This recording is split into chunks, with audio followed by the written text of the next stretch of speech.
Sir చెప్పండి, ఇప్పుడు సర్దార్ పటేల్ అంటేనే హైదరాబాద్ కూడా గుర్తొస్తే వాళ్ళకు కూడా చాలా అనుబంధం ఉంది. హైదరాబాద్కు సర్దార్ పటేల్కు ప్రత్యేక అనుబంధం ఉంది. సర్దార్ పటేల్ చొరవ వల్లనే వారి పుణ్యం అని చెప్పి ఇవాళ హైదరాబాదు ప్రస్తుత తెలంగాణ భారతీయులుగా కొనసాగుతున్నాం. లేనట్లయితే ఇవాళ ఒక పాకిస్తానో ఒక ఇస్లాం దేశంగా మారే ప్రమాదం ఉండింది. సర్దార్ వల్లభాయ్ పటేల్ నిజాం యొక్క మెడలు ఉంచి రజాకార్ల ఆగడాలకు అంతమొందించి 15 ఆగస్టు 47 సంవత్సరం స్వాతంత్రం మనకు వస్తే ఈ ప్రాంత ప్రజలకు 17 సెప్టెంబర్ 1948లో రావడం అంటే 13 మాసాలు జరిగిన పోరాటము. ఆ చరిత్రను గత ప్రభుత్వము ప్రస్తుత ప్రభుత్వాలు కూడా పూర్తిగా విస్మరించి సర్దార్ పటేల్ జీవితాన్ని కూడా ఓటు బ్యాంకులతో ముడిపెట్టి కాంగ్రెస్ పార్టీ సర్దార్ పటేల్ విస్మరించినా ఇవాళ నరేంద్ర మోడీ గారు ఏ రకంగా వారిని గౌరవించి వారి విగ్రహాన్ని గుజరాత్లో ప్రపంచంలో అతిపెద్ద విగ్రహాన్ని ఏర్పాటు చేసి ఏ రకంగా ఇవాళ ప్రపంచానికి భారతదేశంలో కులాలు మతాలు ప్రాంతాలు భాషలకు అతీతంగా అందరము ఒకటే భావన తీసుకున్నటువంటి సర్దార్ పటేల్కి నివాళులు దేశవ్యాప్తంగా. ఇప్పటికి కూడా కొన్ని చోట్ల పాకిస్తాన్ జెండా ఎగురుతుందండి.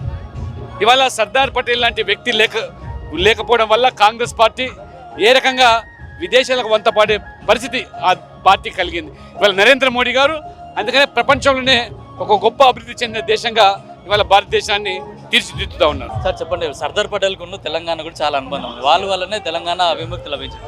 ఈరోజు సర్దార్ వల్లభాయ్ పటేల్ గారి జయంతి సందర్భంగా పెద్ద ఎత్తున పాదయాత్రలో పాల్గొని ఈరోజు వారికి నివాళులు అర్పించిన ప్రతి ఒక్కరికి ధన్యవాదాలు తెలియజేస్తా ఉన్నాను. ముఖ్యంగా తెలంగాణ ప్రజలు వారిని ఎన్నడూ మరవలేరు. తెలంగాణలో యావత్ భారతదేశానికి స్వతంత్రం 1947లో వస్తే తెలంగాణ ప్రజలకి అప్పుడు స్వతంత్రం రాలే.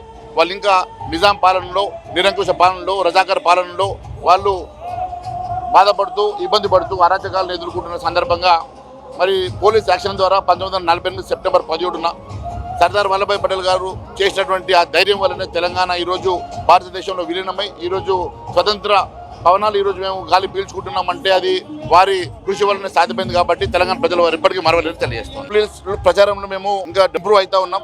మాకు ఖచ్చితంగా జూబ్లీహిల్స్ ఎన్నికలు ప్రజలు భారతీయ జనతా పార్టీ వైపు తీర్పిస్తారని మేము పూర్తి విశ్వాసంతో ఉన్నాము. ఖచ్చితంగా భారతీయ జనతా పార్టీ ఈసారి జూబ్లీహిల్స్లో గెలవబోతుందన్న పూర్తి ప్రగాఢ విశ్వాసం మాకున్నది. మరి కేవలం వారు డబ్బు మైనార్టీ ఓటును నమ్ముకున్నటువంటి కాంగ్రెస్ టీఆర్ఎస్కి ప్రజలు బుద్ధి చెప్తారని భావిస్తా ఉన్నారు. ఇప్పుడు అజరుద్దీన్ కూడా మంత్రి పదవి ఇస్తా అంటున్నారు. ఎలక్షన్ కోడ్ ఉన్నప్పుడు ఎట్లా ఇస్తారనుకుంటున్నారు? మీరు కూడా బీజేపీ తరఫున కూడా కంప్లైంట్ చేశారు కదా గవర్నర్కి. అజరుద్దీన్కి వారు ఈరోజు మంత్రి పదవి ఇస్తానే నిర్ణయానికి వచ్చినారంటే కేవలం మైనార్టీ ఓట్ల కోసం వాళ్ళు ఏ రకంగా పాకులాడుతూ ఉన్నారో దీన్ని బట్టి స్పష్టమవుతున్నది. ఖచ్చితంగా ప్రజలు ఇవన్నీ గమనిస్తూ ఉన్నారు. ఖచ్చితంగా వాళ్ళు కేవలం మైనార్టీ ఓట్ల కోసం వారు పడుతున్నటువంటి పాటలు ప్రజలు గమనిస్తూ ఉన్నారు. అందుకే ఖచ్చితంగా ప్రజలు మరి తగిన తీర్పు ఇచ్చేసి భారతీయ జనతా పార్టీ వైపు మొగ్గు చూపుతారని మేము భావిస్తూ ఉన్నాం.